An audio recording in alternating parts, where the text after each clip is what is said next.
ಪಂಜಂದಾಯ ದೈವಸ್ಥಾನದಲ್ಲಿ ಚೌತಿ ಆಚರಣೆ ಮಾಡುವುದಕ್ಕೆ ಉಂಟು.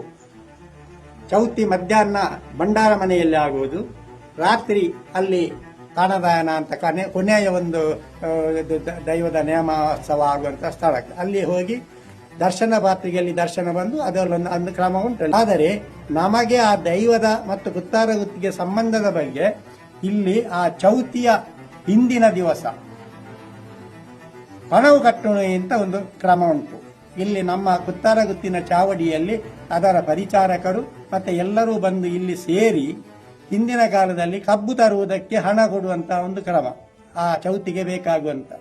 ಆ ಹಿಂದೆ ಅಧಿಕಾರ ನಮ್ಮಲ್ಲೇ ಇರುವಾಗ ಅವರನ್ನೆಲ್ಲ ಇಲ್ಲಿ ಮನೆಗೆ ಬರೆಸಿ ಅವರ ಹತ್ತಿರ ಕಬ್ಬು ತರುವುದಕ್ಕೆ ಹಣ ಕೊಡುವುದು, ಅವರು ಹೋಗಿ ಕಬ್ಬು ಎಲ್ಲ ತರುವುದು ಅಲ್ಲಿ ಭಂಡಾರ ಮನೆಗೂ ಮತ್ತೆ ನಮ್ಮ ಮನೆಗೂ ಕೂಡ.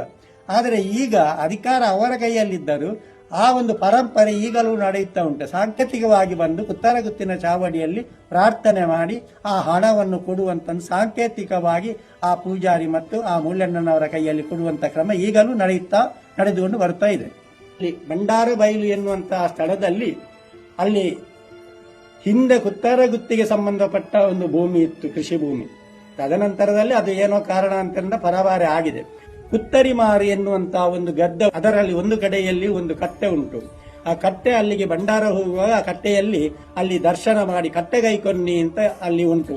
ಆ 3 ಜನ ಕೃಷ್ಣಕೋಡಿ ಅವರು ಕೂಡ ಅಲ್ಲಿ ಅವರಿಗೆ ದರ್ಶನ ಬರ್ತದೆ ಈ ಪಂಜಂದಾಯ ಪೂಜಾರಿಯ ಒಟ್ಟಿಗೆ.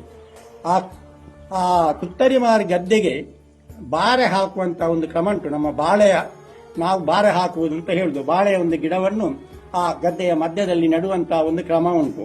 ಈಗ ಪರಬಾರೆ ಆದರೂ ಕೂಡ ಆ ಬಾಳೆ ಹಾಕುವಂತಹ ಸಂದರ್ಭದಲ್ಲಿ ನಮ್ಮ ಕುತ್ತಾರ ಗುತ್ತಿನವರು ಹೋಗಿ ನಿಂತು ಅದನ್ನು ಆ ಬಾಳೆ ಗಿಡವನ್ನು ನೆಡೆಸುವುದರ ಮೂಲಕವಾಗಿ ಹಿಂದಿನ ಸಂಪ್ರದಾಯವನ್ನು ನಾವು ಈಗಲೂ ಅದನ್ನು ಮುಂದುವರಿಸಿಕೊಂಡು ಬಂದಿದ್ದೇವೆ.